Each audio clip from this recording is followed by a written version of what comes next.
So what do Scareactors think of our guests?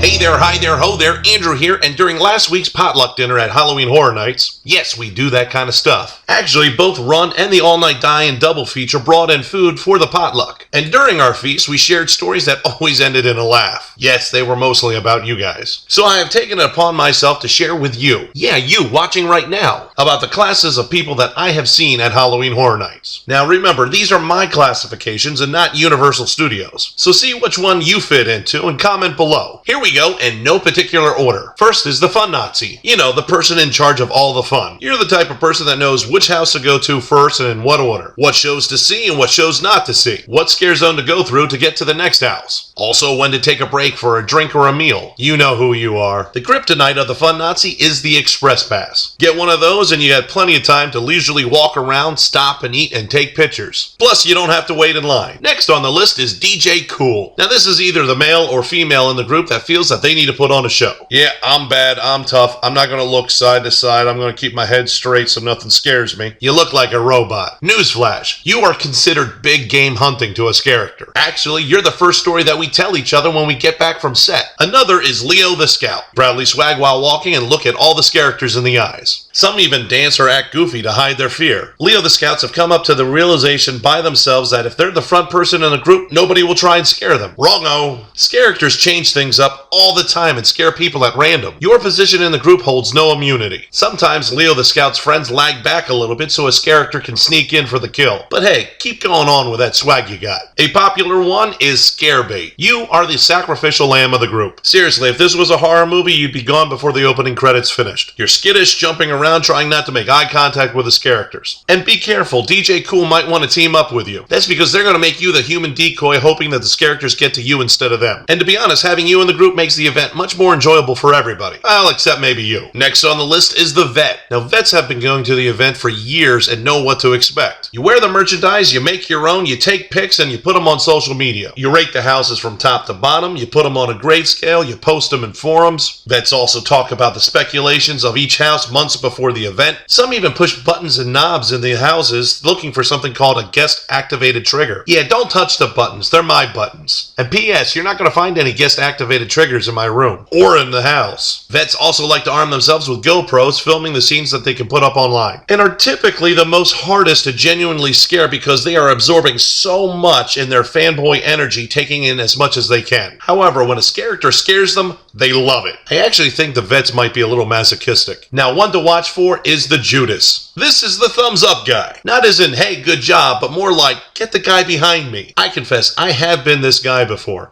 Ratting out your friends just to make sure that they get a good scare? Priceless. Now, most likely they are pointing to the scarebait of the group. And even DJ Cool has turned into a Judas just for self-defense. I do have this warning for you. Scareactors do not like to be hand-fed scares. They prefer the hunt and can and will turn on the Judas. In a similar vein of the Judas is the BFF. I call that the Bye Felicia Forever. You are a BFF if you have a significant other or a trusted friend. It just doesn't mean that much to you. When flight or fight kicks in, you grab the jetpack. I have scared numerous couples that this has happened to, and I'm sure it always makes for a very awkward conversation when they get back in the car. Remember, the BFF is the type of person that would shoot you in the leg during the zombie apocalypse just so they could get a running start. Now, the next class is actually a couple. I call them the prom tops. Half prom dates, half cake toppers. This actually makes one of the most awkward walks in a house or zone. Why this is awkward is because the prom dates have their arms draped over each other, and then the cake toppers have their arms interlocked. Either way, the couples can't get their legs timed together. So therefore, while they walk, they stumble over themselves in the process. And if you are the prom tops, just remember, instead of being two separate targets, you have just become a bigger, slower moving target. Now, I see a lot of the next one, and that is the ostrich. Hey, if I don't see it, it isn't there, right? No. This person likes to tuck their head in the back of somebody else. They will use props like hats or sunglasses or hoodies. Hoodies! In Florida.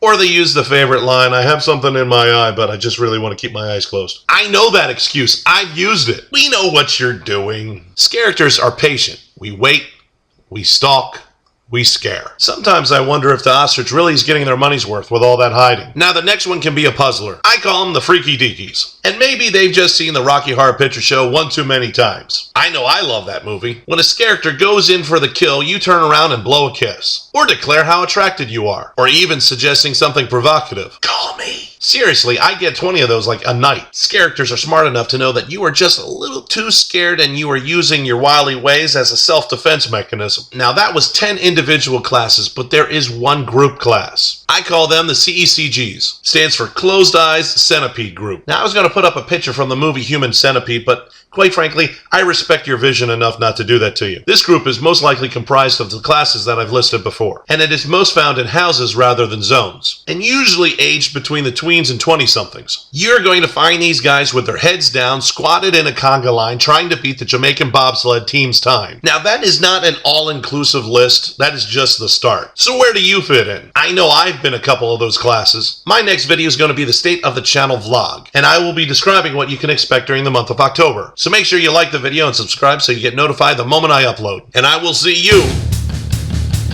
in the next video.